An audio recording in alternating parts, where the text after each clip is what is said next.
position from Temple University in 2013.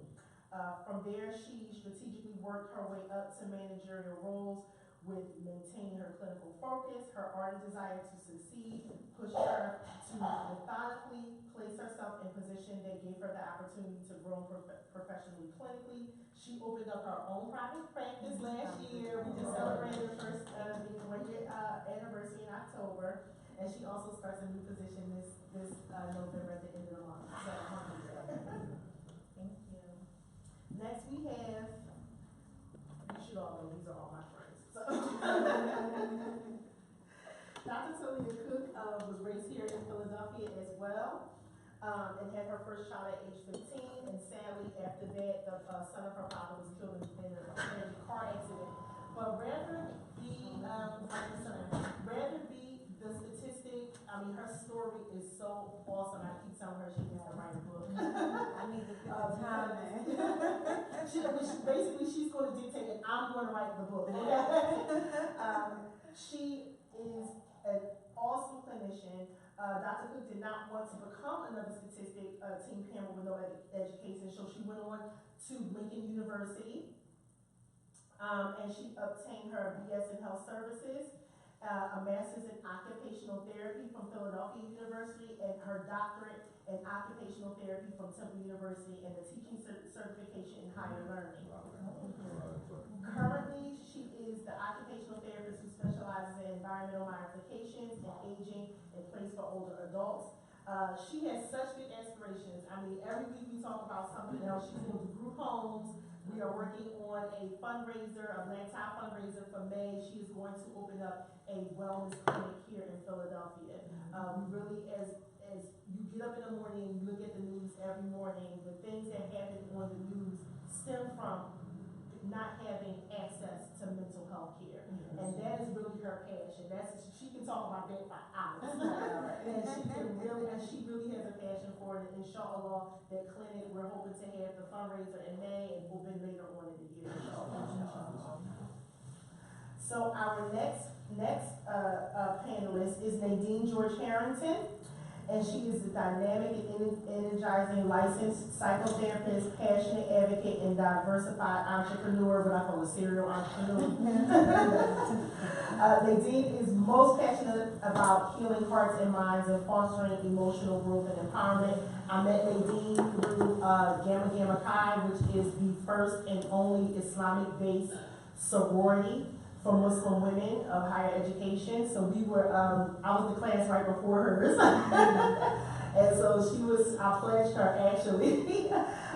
Nadine has over 19 years of experience in the mental health field, specializing in treatment of behavior, emotional challenges in children, adults, and family. She graduated summa cum laude with her bachelor's degree in social work from Temple, so we got a lot of Temple owls here. She also studied at St. Joseph University. There she received a graduate certificate in behavioral analysis. Nadine has worked, facilitated, and created pilot mental health programs in several preeminent companies in the Philadelphia and South Jersey areas. In 2009, she began working exclusively in New Jersey and eventually opened up her own practice as well. So, and that business is called Alpha Child and Family Services, and that opened up in 2012. Nadine is also one of the managing partners of Behavioral Analysis and Therapy Partners in New Jersey. She's an advocate for educating others about the benefits of mental health services, especially in African American and Muslim communities. And last but not least, got all my bios here. We have Imam Hanif Fouse, was born in Compton, California. He is a 2000 graduate of California State University, Long Beach, California. He also holds a master's degree from University of, is it Exeter? Okay. In Exeter, United Kingdom in education. He has extensive experience as an educator in both the U.S. and Kingdom of Saudi Arabia, and a lecturer and translator on Islamic topics. I'll just be off a little bit. This is my Arabic teacher of 3 semesters. This is the best Arabic class I've taken in at least a decade. Okay, I tell people all the time, he has alleviated my fear of Arabic. It's still hard. It's still hard. He does a lot of homework, and he's really happy to give us that homework. But I don't have that fear of, okay, I'm just gonna be stuck in a English Quran for the rest of my life. I actually feel confident enough to pick it up, and if it takes me an hour to sound out a sentence, that's what it's gonna take, but I can get it. So alhamdulillah, if you ever get to take Arabic classes with this brother, I would suggest that you take the opportunity. He is the resident Imam over at United Muslim Masjid, and he began that position in November of 2017. And inshallah, we hope that he stay with us, and he's doing great work, and we look forward to building our community with him. Alhamdulillah. So first, we want to start with Imam Fouse, and what I would like you to talk about is this very wide false belief that Islam is okay and puts a rubber stamp on domestic violence. Given the name of Allah, we send prayers and salutations on the Prophet sallallahu alaihi wasallam. I think this issue and numerous other issues that relate to Islam and people's misconceptions of Islam, I think they go back to three main issues. And I think if there are three principles that we keep in mind, that it'll help to alleviate, at least help us to be able to deal with many of the misconceptions that, again, come along with Islam and what people misunderstand Islam to promote and represent and to support. The first thing is that the Quran for Muslims is a legal text. It is a constitution. It is our pact with Allah subhanahu wa ta'ala about how we are to live in this life. What that means is that, yes, on a linguistic level, it is understandable. But when we differ about whether something is legal, not legal, permissible, or not permissible, there has to be something that we go back to that allows us to get a unified, qualified interpretation or exegesis about what this ayat means. And that reference for the Muslims is the Prophet sallallahu alaihi wasallam. And just like the Constitution of the United States, people may have different opinions about what it may mean, but when we come to legal disputes, the Supreme Court is set up as the reference point for what the correct interpretation for the Constitution is to be. And the same is with the Quran. People go in the Quran and they read the Quran and say, well, the Quran says this, the Quran says that. Allah says himself in the Quran that he sent down the Quran to the Prophet to explain to people what has been revealed to them. That's in Surah An-Nahl, chapter number 16 of the Quran. وَأَنزَلْنَا إِلَيْكَ الذِّكْرَ لِتُبَيِّنَ لِلنَّاسِ مَا نُزِّلَ إِلَيْهِمْ وَلَعَلَّهُمْ يَتَفَكَّرُونَ. We sent down the book to you so that you can explain to people what has been revealed to them, what has been revealed to them. He also mentions in Surah An-Nisa, which is chapter number 4 of the Quran, O you who believe, يَا الَّذِينَ آمَنُوا أَطِيعُوا اللَّهَ وَأَطِيعُوا الرَّسُولَ وَأُولِي الْأَمْرِ مِنكُمْ وَإِن تَنَازَعْتُمْ فِي شَيْءٍ فَرُدُّوهُ إِلَى اللَّهِ وَإِلَى الرَّسُولِ إِن كُنتُمْ تُؤْمِنُونَ بِاللَّهِ وَالْيَوْمِ الْآخِرِ. O you who believe, obey Allah and obey the Messenger and those in authority over you. And if you differ about something, then take it back to Allah and His Messenger. And so we don't deal with the Quran where we can all just bring our own interpretation. This is what it means to me. That's not how Islam works. And that doesn't mean that the Quran is allegorical and it's metaphorical. No, it is to be understood as it is at face value. But people will differ. And in those places where we differ, it's not that I go back to how I feel and what it means to me. We go back to how did the Prophet ﷺ, how did he understand and explain these ayat to me before we move forward. So that's number one. That the Prophet ﷺ for Muslims is our reference point in understanding the Quran. And so it's not for anybody just to say, well, I read this and this is what it means to me. Principle number 2. You cannot take any one ayat, any one piece of text in isolation to all of the other texts that exist. It's a body of text that has to be used together. So when there are things that are seemingly contradictory, then we try to meld those together again by looking at how the Prophet ﷺ, how he understood and explained that text. Because for us as Muslims, there is nothing contradictory. There are things that may have been abrogated. There are things that may be said using general terms, but there's other text that is more specific and explains it.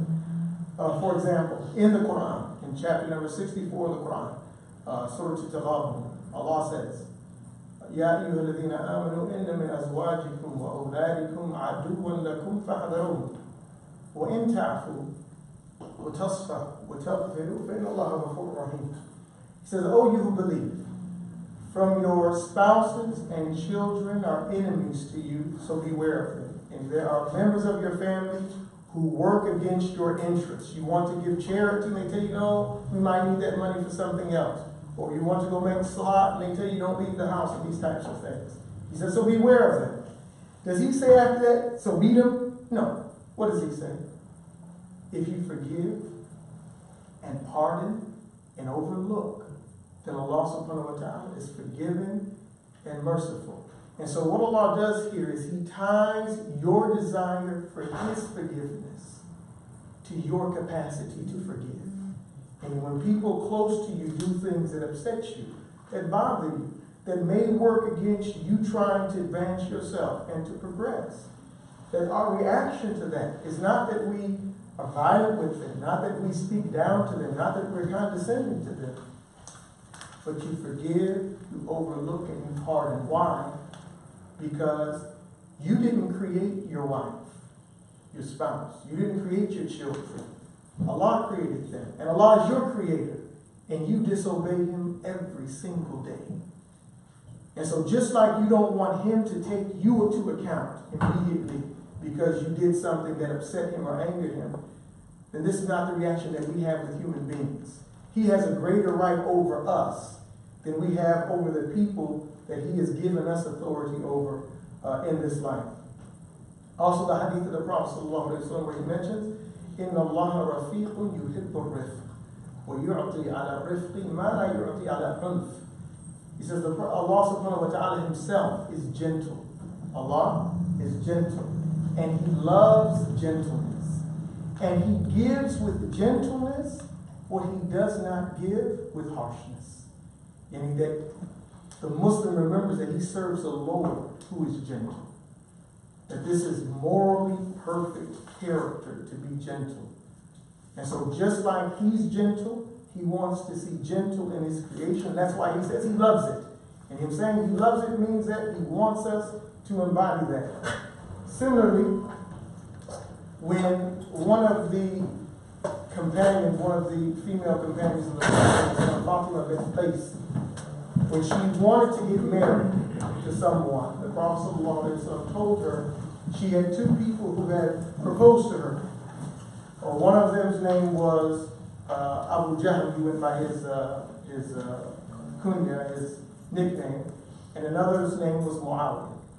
He says, as for Muawiyah, he's poor. He doesn't have a lot of money. So you have to be certain if you want to subject yourself to that. And as for Abu Jahl, he beats women, marries someone else. And so here the Prophet ﷺ is not turning a blind eye to domestic violence. He's advising a woman, do not marry this individual because this is the type of character that he has. As for the Prophet himself, Aisha, his wife, said about him, the Prophet ﷺ never hit anything. He never hit his wife. He never hit a servant. He never hit anything. Anas ibn Malik, radiallahu anhu, was one of the companions of the Prophet. He was 10 years old.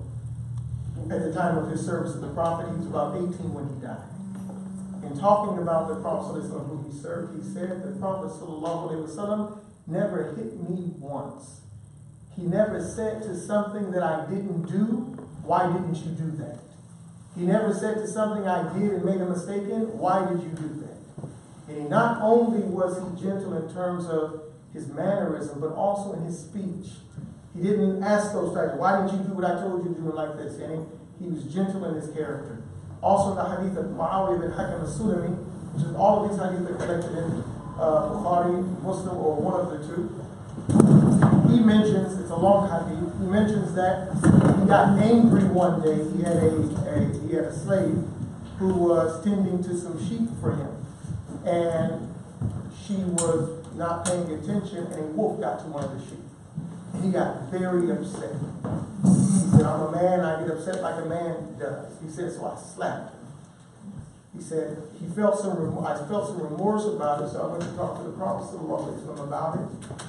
He said, and the Prophet ﷺ made me feel so bad about it. He kept talking about it and stressing how much of a wrong I had done until I felt like I needed to do something. And so he mentions that he ended up freeing her and letting her go because of the idea that he had done something wrong. We're not talking about a spouse here. We're talking about, in that time, someone who was a slave, who was considered, for all intents and purposes at that time, his property. The idea here is that you have one ayat that people harp on to understand, because the Prophet ﷺ explained that ayat.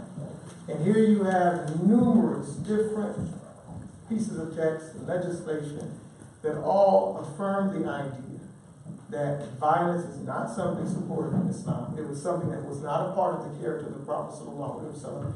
It was not something that he endorsed, and it was something that his companions understood was not acceptable behavior. I mean, when we talk about the idea of Muslims and who our role model for righteousness is, it is the Prophet ﷺ. And the Prophet ﷺ was a practicer of polygyny. He had more than one wife. And there were occasions where they upset him. And we don't have any record of him hitting, striking, talking down to any of them. Rather the opposite. One of his own wives testifies to the fact that he never hit a woman, never hit anyone. And one of his servants testifies to the fact that he spoke gently to him and to others. So that's number two. So the first one is that the Prophet ﷺ is our reference for understanding the Quran. Number two, we do not look at any one text in isolation, but we look at the entire corpus of text. Number three, it's important to look at legislative intent. And Allah subhanahu wa ta'ala, when He tells us to do something, especially things that are not ritual worship, like if you ask me, why do I have to pray 5 times a day? Well, because Allah said so. That's why. Because it's worship. I don't know all of the nuances as to why I have to worship and I have to do this number and do it in this order at these times of the day. This is what Allah has commanded to be done, so that's why we do it. But when we talk about interactions between individuals, buying and selling, business transactions, marriages, these types of things, then everything that's legislated has a purpose. And it can be, on occasion, that there are certain laws that at a given time were implemented and that they're not abrogated, but they don't have the same utility that they had at the time of legislation. Okay, and again, that's not saying that the Quran says to beat women. It doesn't say that. It mentions hitting, but the Prophet explains what that means, and it's not anything abusive. It's not anything abusive at all. But that text itself, it's important to understand its intent. In the context in which these ayats were coming, that these ayats were revealed, it's talking about bringing reconciliation in the marriage. First, counsel, and then forsake her bed, and give her the cold shoulder and whatnot. This is the context in which, in order to bring about reconciliation, if something is commanded to do, and it doesn't serve a function anymore, it is not to be done. Even if we say it's in the text of the Quran and the Sunnah, if it doesn't serve the function, meaning it's not going to bring about reconciliation, then it is not Islamic. I'll give you a very clear example of that. One of the legislates of Islam is what's called the fear prayer. The fear prayer is where if you're in a battle, if you're fighting with the enemy, we're talking about armies, we're not talking about individuals who happen to amass an arsenal in their homes and feel like they need to spread Islam in some way that Allah and His Messenger have not revealed. We're talking about an army established by a government. If the soldiers are fighting and the enemy is in front of them, then they make lines in such a way that they can continue to pray all together while keeping their eye on the enemy so that they're not surprise attacked. Now here's a question. In this day and time, would it make sense for any army to amass together and pray in a time of war? No. Why? What could you imagine the enemy doing if all of the Muslims got together to pray during wartime? What would they do? Just drop a bomb on top of it. Exactly. Yeah, we got all of you together now. Now we can get rid of you in one go. And so the idea is that even though the prayer of fear, the fear prayer, is in the Quran and in the Sunnah and was practiced by the Prophet ﷺ himself, it no longer has contextual validity. Why? Because it defeats the purpose. The purpose of that prayer was to keep the Muslims from being attacked and the army from being wiped out by surprise. Because of the advent of bombs, that prayer no longer serves that purpose. Is it abrogated? No. If the situation exists where that now is possible without harm coming, then it's done. But the fact now is that at this very moment, it's not legislated to do, even though it's in the text of the Quran. And so here we have to look at the text of the context in which these ayat were revealed. Is hitting a woman going to bring about reconciliation in the marriage? Is it going to make the marriage work in a positive way? Is it going to have a positive effect on the children? No. Then it's not legislated. Not that it's not in the text. It's not legislated because it does not serve its purpose. And that's the idea. And what you'll find more often than not is that people who try to use the Quran and the Sunnah as a justification for domestic violence already have it in their minds, whether there's text or not, that they're going to practice violence in their homes. They're just looking for some way to justify to themselves or to those who look down at them as to what they're doing. But our example, again, is the Prophet ﷺ. And you've heard the text that narrates that that wasn't his way of dealing with it. That wasn't his interpretation of how marital discord was to be dealt with. And again, it moves even if it is in the text, because Allah does not legislate anything without purpose. He legislates things in order to bring about positive outcomes, or at least to minimize the negativity, especially again when we're dealing with things that are non-ritual worship. Another example you'll find, and I'll close with this one, you'll find that in a lot of texts of the Quran and Sunnah, one of the first ways that you, if you've committed an infraction that requires an expiation, one of the first things that's mentioned is free a slave. Free a slave. This is the first step. If you can't free a slave, then you feed a certain number of people. If you cannot feed a certain number of people, then you give any individual text in isolation. And if I wanted to put any text in a bad light, then all I would do, I could take individual sentences out of context and make them sound very, very horrible. You have to get everything together. And number three, that we have to consider legislative intent. That Allah subhanahu wa ta'ala is wise, He is al-Hakim, and so everything that He legislates has a purpose. And if it does not serve that purpose, then it is not legislated, even if the text of it exists in the Quran. And Allah is blessed. Alhamdulillah. Thank you so much for that introduction. For those of you who are just joining us, the introduction was done by Imam Hanif Fouse from United Muslim Masjid, which is the masjid that's located here at 810 South 15th Street. So before we move on to our next panelists, who include Nadine, George-Harrington, Dr. Taliah Cook, and also Deana Davis, I wanted to give you all some statistics that I looked up today about domestic violence, specifically in Pennsylvania. In one day in 2014, 2,498 victims or survivors were served by the Pennsylvania domestic violence programs. 252 requests for domestic violence services went unmet. In Philadelphia, 17.3% of students have been physically hurt by a quote-unquote boyfriend or girlfriend in the past year, almost twice the national average. An estimated 19.1% of Pennsylvania women will experience stalking in their lifetimes. 1 in 3 women and 1 in 4 men in the United States have experienced some form of physical violence by an intimate partner. On a typical day, domestic violence hotlines receive approximately 21,000 calls, an average of close to 15 calls every minute of the day. Intimate partner violence accounts for 15% of all violent crime, and the presence of a gun in the home during a domestic violence incident increases the risk of homicide by at least 500%.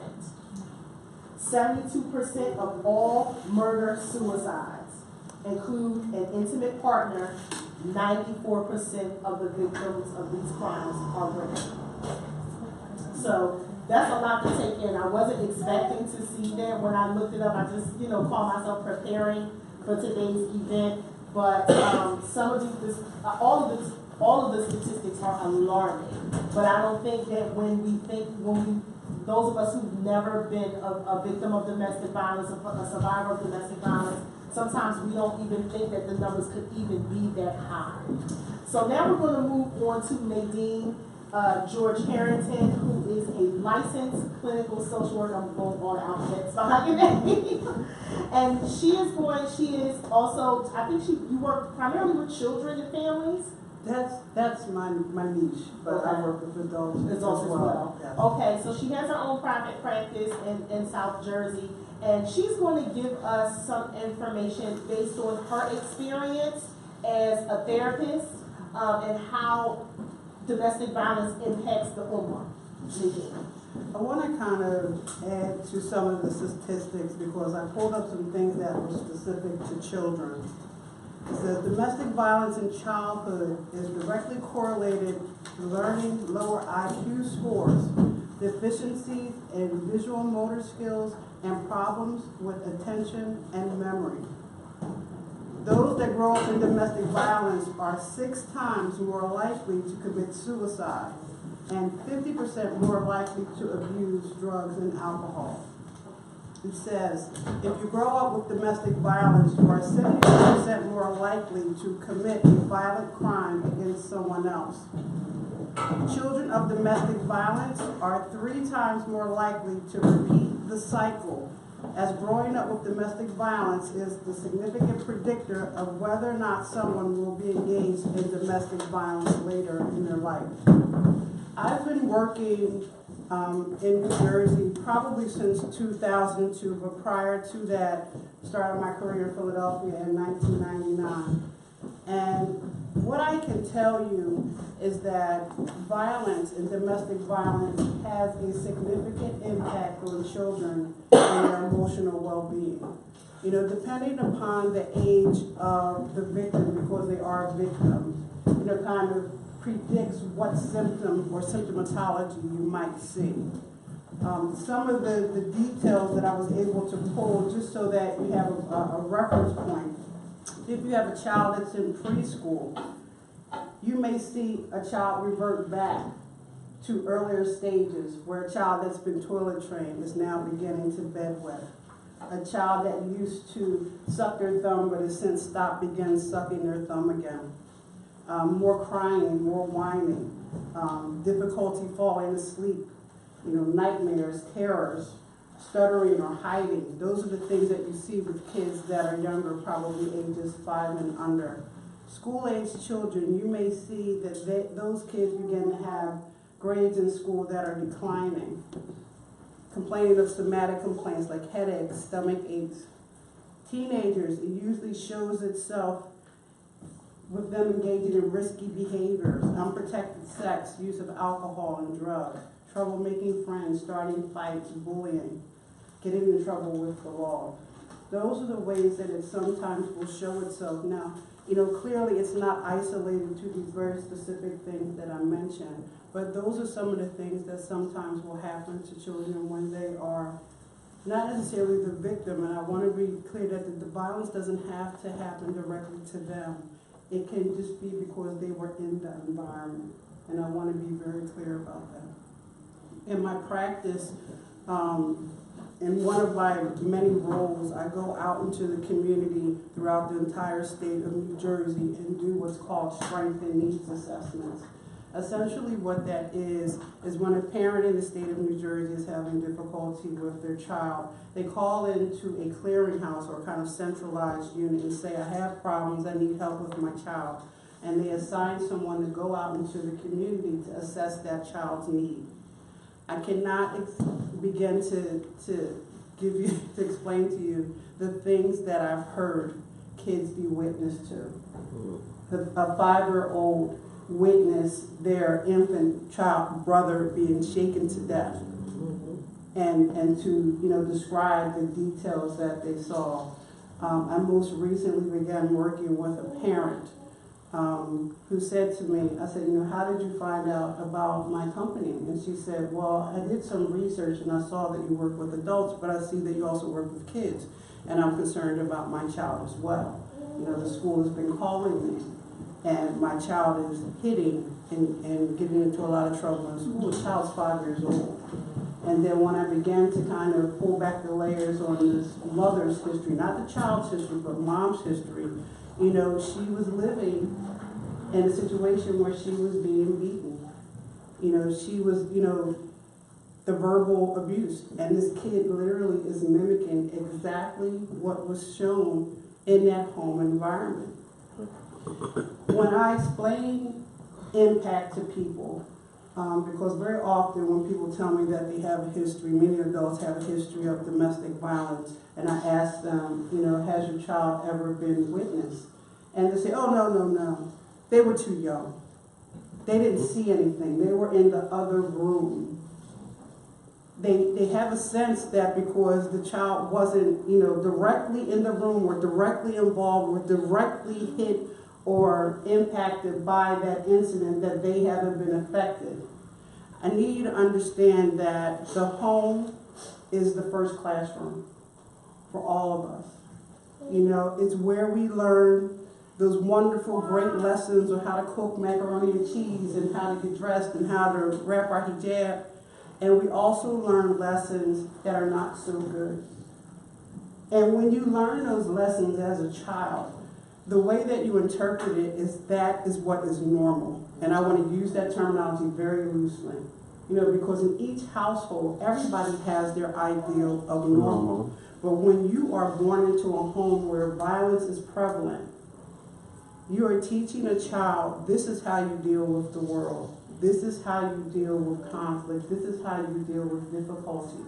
And they take those lessons and they take them out into the world. And when they take them out into the world, it presents as a challenge to them.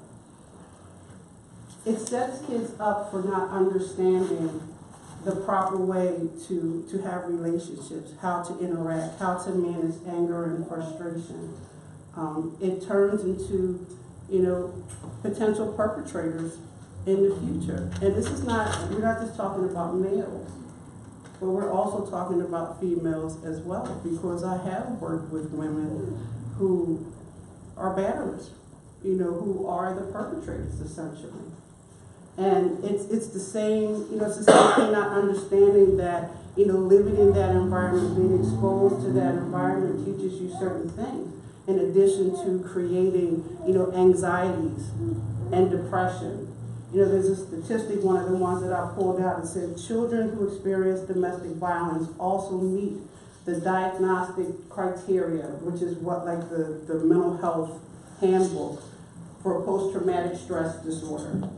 And that the effects on their brains are similar to those of combat veterans. I mean, just take that in. Combat veterans. Someone that's on a battlefield being shot at with grenades and guns, that is the impact that it's having on your children. Children are resilient. but they're not, you know, unaffected. And it's really important that, you know, when you're seeing, you know, for those who are, you know, still in situations that are violent and, you know, not able to leave, because that happens for many women. I believe the statistics say that it takes a woman 7 to 9 times before she actually leaves. You know, there are things that you can do in the meantime. You can acknowledge their feelings and emotions.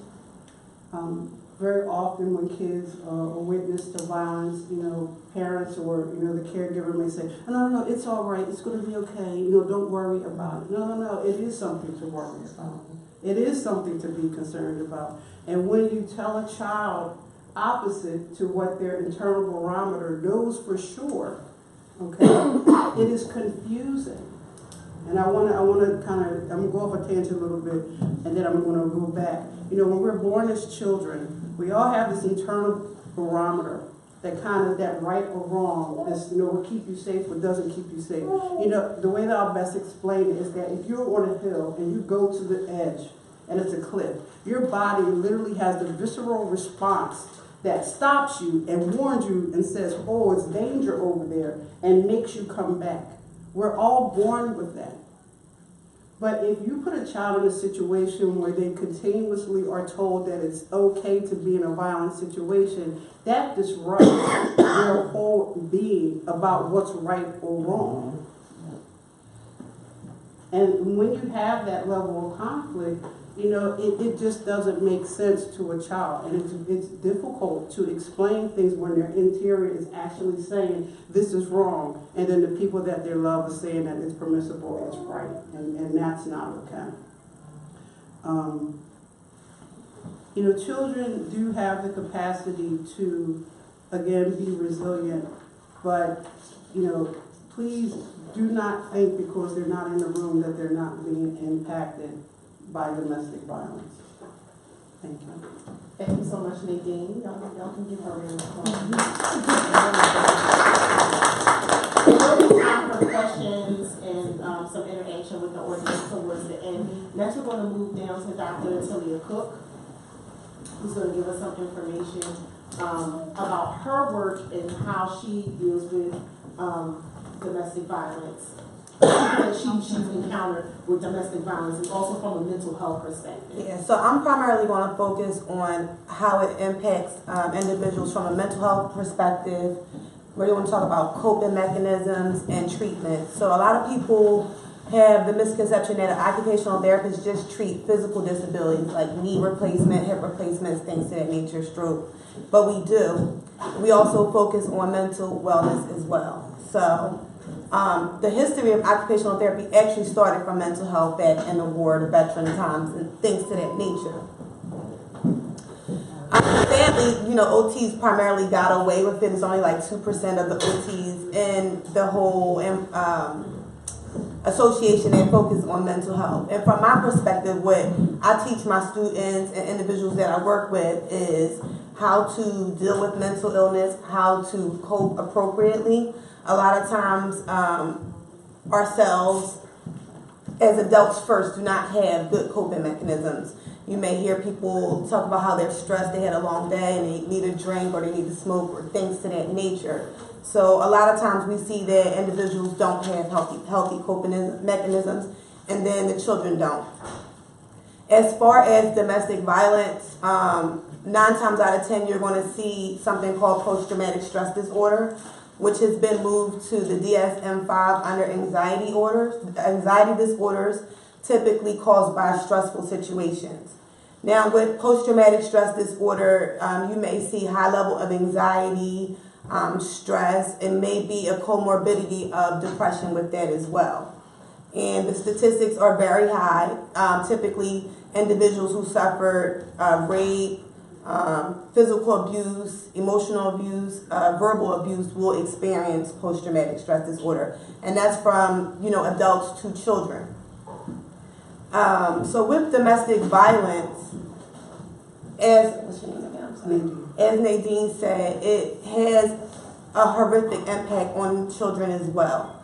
9 times out of 10, it's a learned behavior. So when you see children, bullying or, being mean or hitting and slapping, it's because they're seeing it somewhere else. Don't think about domestic violence as just physical, because it can be verbal, it can be emotional. Your children can be in one room and hear you guys arguing and yelling. That has an impact on them as well, because 9 times out of 10, that's how they're going to, talk and treat their friends, their future spouses, or whatever the case may be. How it impacts function. A lot of times these children may suffer depression. They may not want to participate in daily activities such as, play or interacting with other people in school, just social situations. So it has a significant impact. And just thinking from my own perspective and things that I've been through, I've grown up in domestic, violence. And my mom was, abused by her ex-husband. And so bringing it back to myself, some of my triggers are I don't like people close to me. So you have like a certain amount of space and I don't want you in my space and I don't like to be touched. So those are some of, the triggers that you're going to experience. And another thing about myself personally, because I lived it for years, I don't like to be in relationships where there's an argument or there's loud yelling, because it really does something, to you internally. It triggers you. So you have to be really mindful of all those things. Now, when treating somebody who has suffered from post-traumatic stress disorder because of domestic violence, you want to start desensitizing. So re-exposing them or having them talk about the situation. Not saying put them in a physical situation where they're being hit or yelled at, but start with the least traumatic experience, having them talking about it, and then get into, the part where it's really bothered them. So you may say, okay, well, let's start with what happened, and it could be like a simple argument, and then what happened next, and then what happened next, so they're able to cope and be able to talk about it in a healthy manner. So you want to think about those, those things too from a treatment aspect. Cognitive behavioral therapy. A lot of people who suffer from domestic violence and post-traumatic stress disorder may have some form of low self-esteem. So it's important for you guys to learn how to take those negative images and replace them with positive images, and maybe start daily affirmations. Look in the mirror and say, I am beautiful, I am this, different I am statements. You can also start that with children as well. It's important to build that healthy image, that healthy self-esteem from the younger ages into adulthood, so they know that it's not right, and that they know that they're worthy, and that they know that they are somebody, and that this is not normal. A lot of times in our communities, Black communities, urban communities, we like to sweep things under the rug. That's not a healthy coping mechanism. It's important for you to address the situation. A lot of times, I know I was told as a kid, you don't tell my business outside of the house, right? It's important to teach your kids now that it's okay to talk to somebody, or it's okay for you to talk to somebody. My biggest point when I'm working with my patients is you can't treat your physical disability or illness if you're not taking care of your mental, right? It's such a big stigma on mental health that nobody wants to address it. They feel ashamed. They feel like it's not real. They feel like they can deal with it on their own. But if you just think about people who may have like diabetes or a knee replacement and they need medication and things of that nature, they take it. So it's important for you to address your mental health as well. What makes that any different? So those are some things that I teach my students, I teach my patients, and parents and family members, that it's very important to address the mental illness that comes with being in domestic violence, talking about it, learning healthy coping mechanisms. That's very, very important. If I don't want you guys to forget anything. If you do forget anything, don't forget healthy coping mechanisms. Addressing it, talking about it, dealing with it, not turning to drugs or alcohol, not sweeping things under the rug, but addressing it in a healthy manner. Thank you so much, Dr. Cook. You're welcome. Last but not least, and I know we are at my rib, and I promise you we will end at a time where we will have time to make salat, and there are also refreshments in the back. So we'll probably make salat in congregation right here in this room, and then there'll be some refreshments in the back, and we can come back and talk if we need to. So our next but last and not least therapist on the panel is Deana Davis, who has just celebrated her 1-year anniversary of her practice. And she is going to also give us some perspective as a therapist about domestic violence in our Ummah. Thank you. Mm-hmm.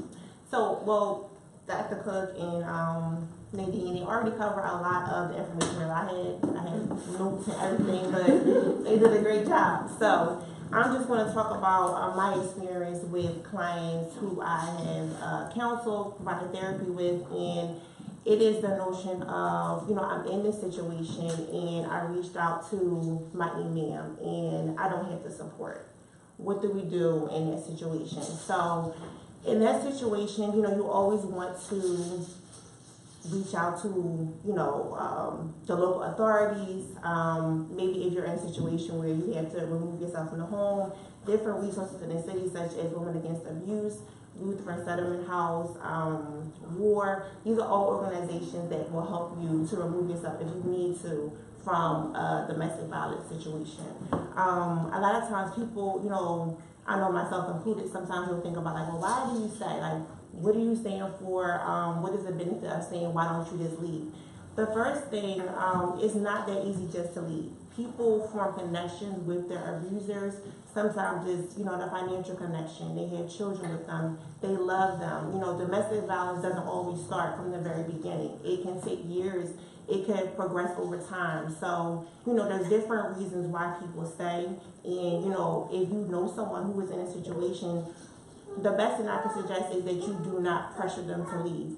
They're going to leave when they want to leave, and it really takes steps to get to that point. All you can do is really support them and, help them along with their process and know that they will go back 7, 8, 9 times, but just to be supportive to them. My clients that I see, when they come into this session and they let me know, sometimes it doesn't take them the first session to reveal what they're going through. It may take 3, 4 sessions, and then they say, okay, I'm being abused at home, or, he's beating on my child, or whatever the case is. So, once they get to the point where they're revealing to me that they're in that situation, my question is, okay, well, what is it that you want to do? Do you want to stay or do you want to go? Because it's never on me to push that on them. It's really for them to, be at the point where they're ready to leave. Because if you force it, they will reject you. They won't come to you. They won't be open with you. So, it's just best to just let them, go through the process on their own time. I think you guys cover so much stuff. Most important, so, know the signs. Like, if they're coming to you and they're just talking to you about general stuff, they may not even know that they're in an abusive relationship because it can be so subtle. It could be jealousy. It could be, I'm going to take your phone. I'm going to take your keys. I'm going to, control your bank account. You can't talk to your friends and family.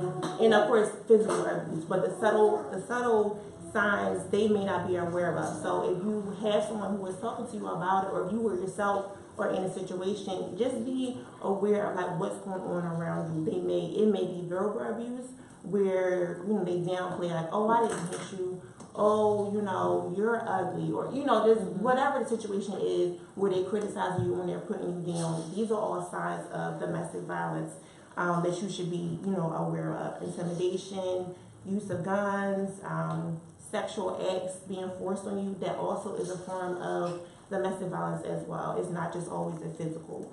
And of course, if you are in a situation, you have a partner that threatens to commit suicide on themselves, if you leave, that is a key indicator that he may harm you, not he or she, may harm you or harm themselves. So,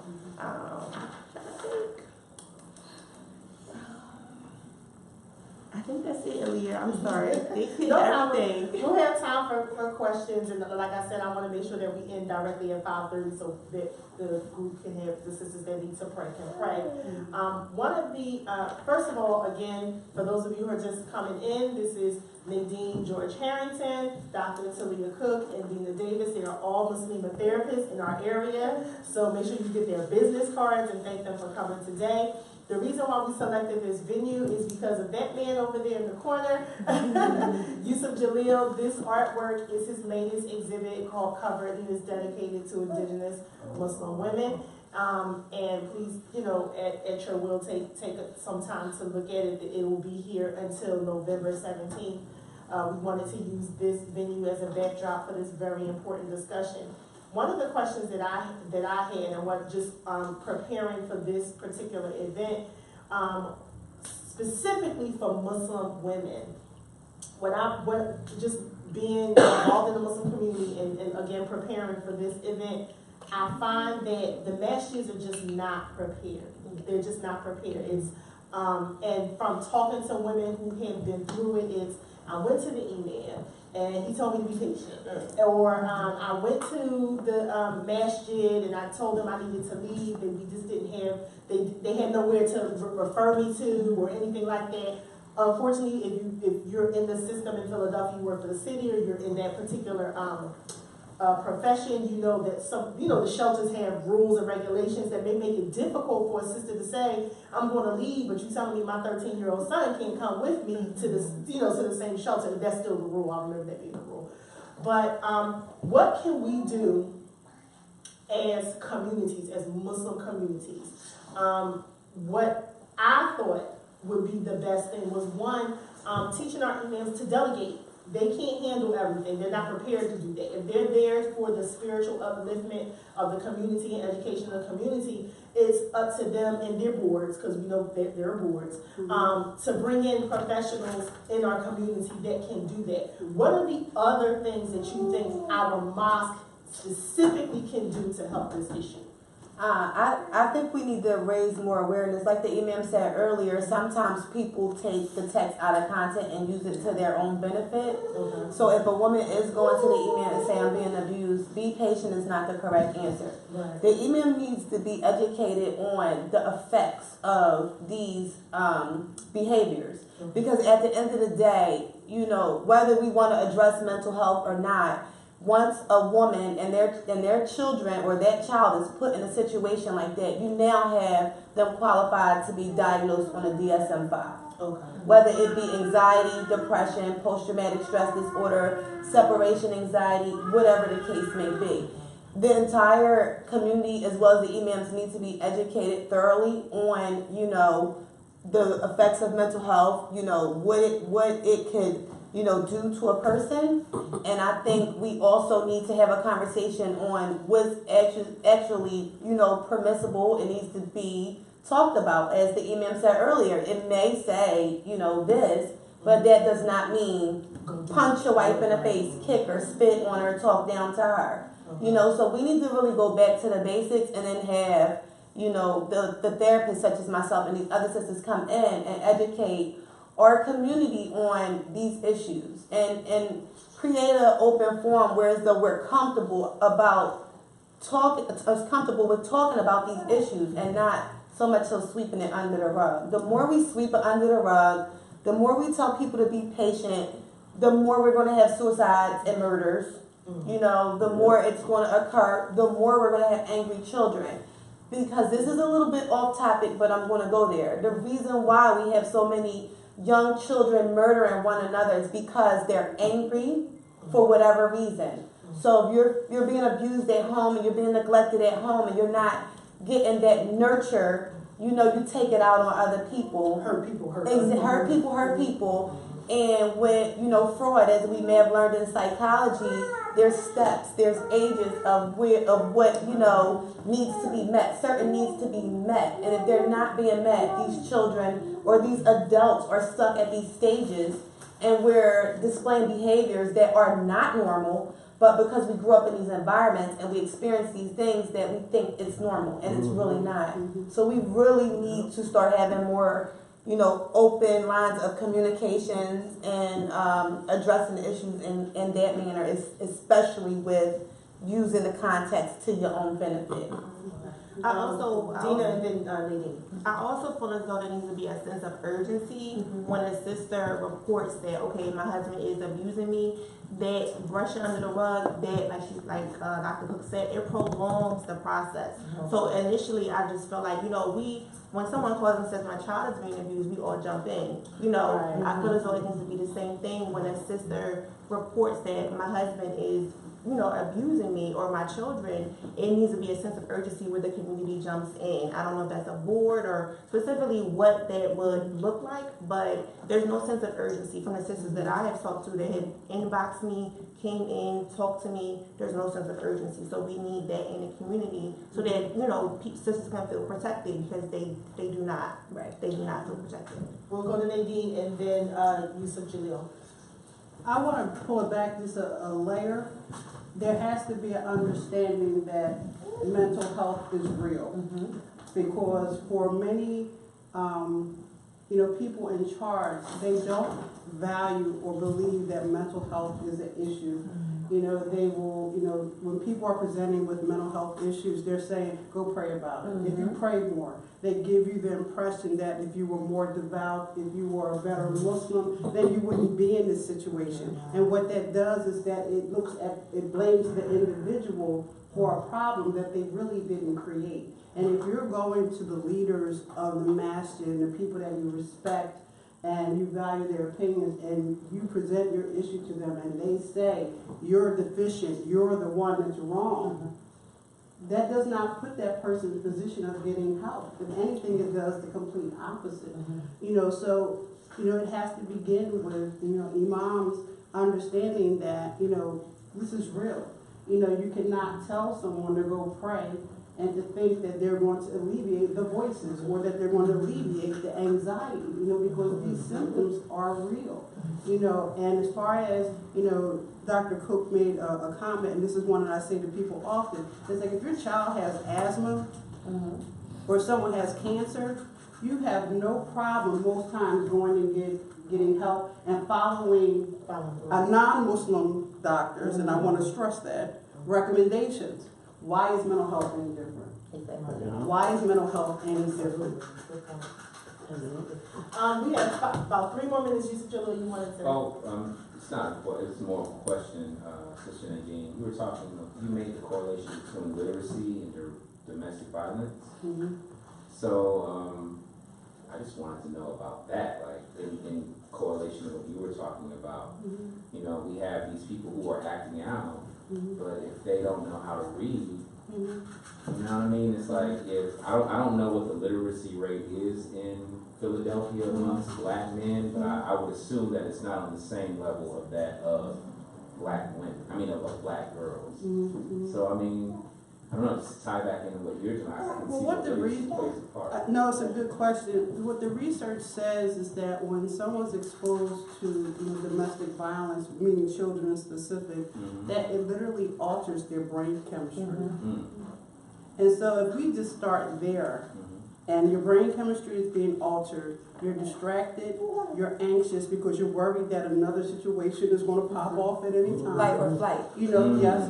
Your brain is preoccupied. Just think about you today, right now, as an adult, of when you have a stressor and how distracting it is for you to be able to do what you need to do. Okay, and then take that times tenfold, and then put it on a 5-year-old.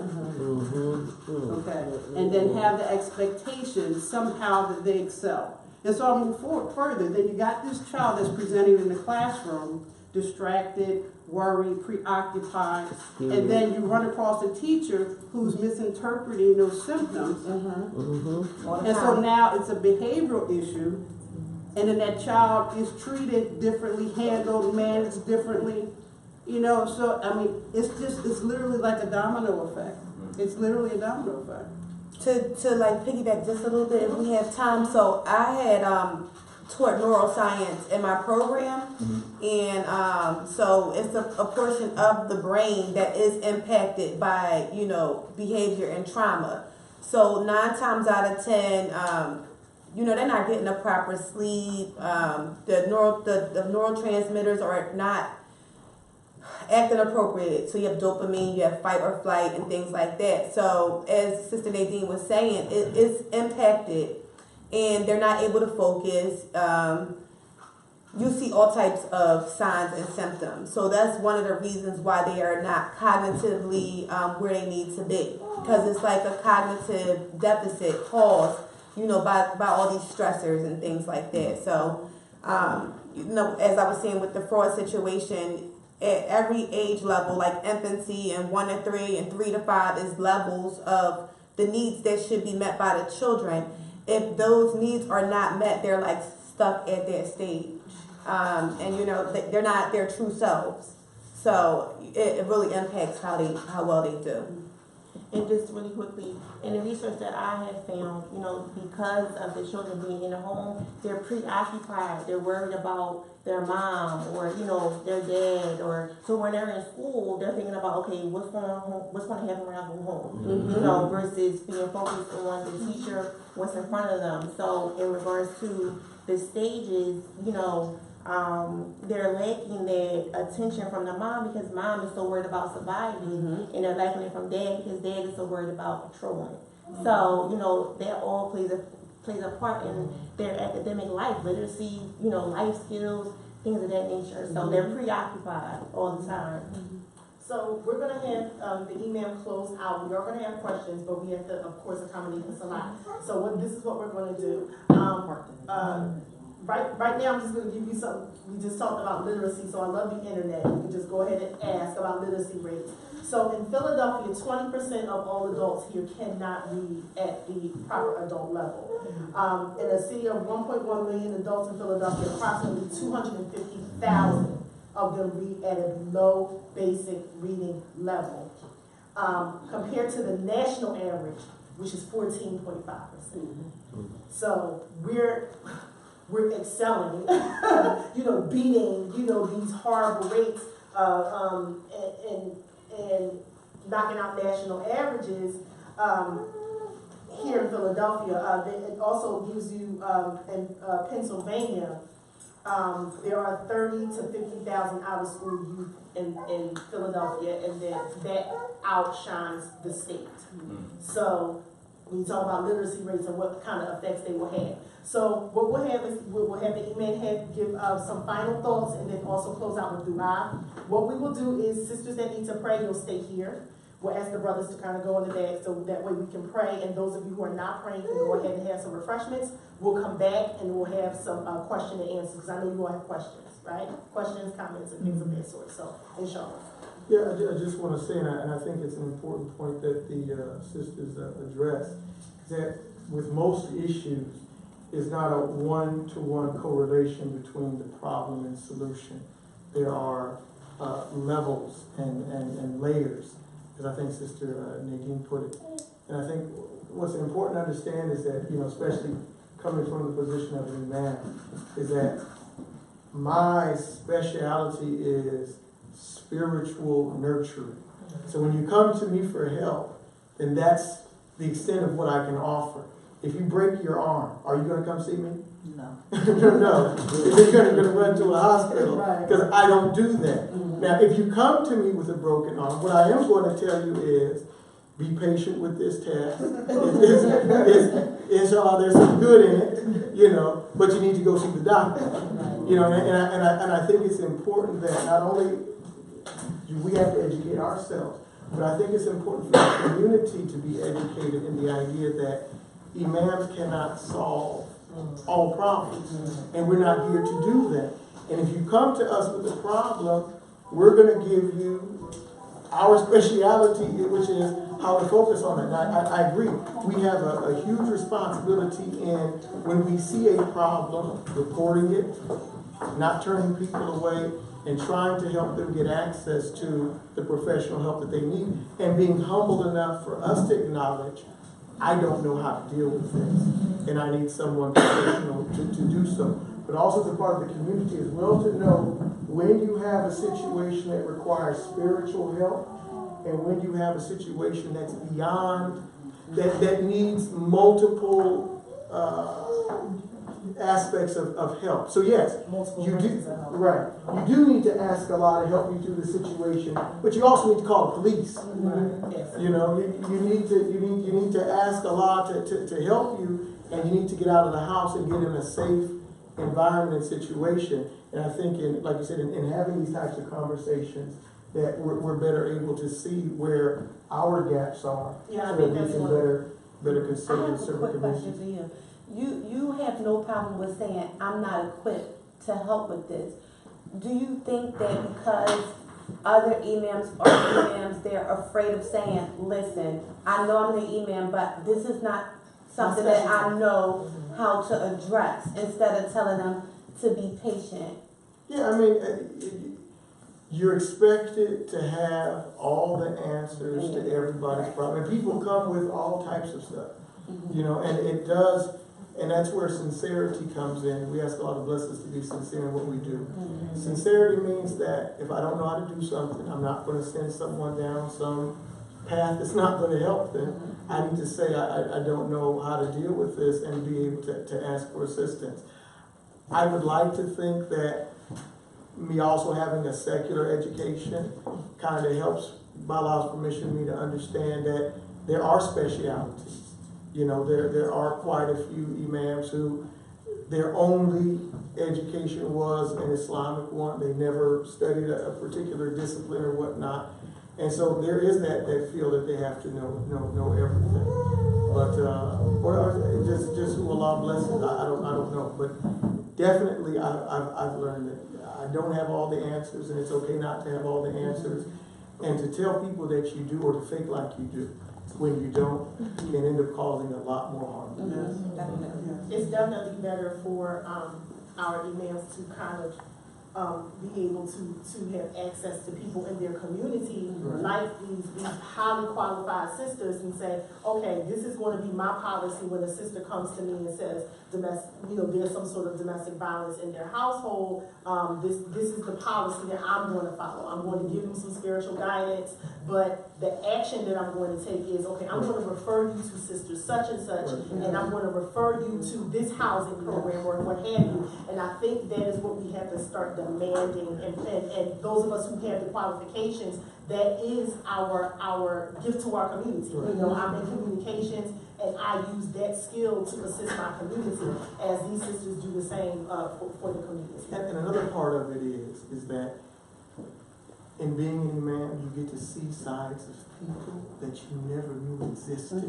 And so you have a sister come to you who tells you about a brother you've seen on a daily basis, and you can't fathom that this individual who's praying with you 3 or 4 or 5 times a day is capable of those types of monstrosities. So sometimes there's a real dilemma between, is this an exacerbation of reality, or is this real? And definitely the safer course of action is to assume the worst, to kind of get that sister and those children, if children are in a safe situation, and then try to work out the details. But sometimes that's what I believe to be the conflict as well. You just don't imagine that certain human beings, especially people who claim Islam, you know, are capable of such horrendous acts.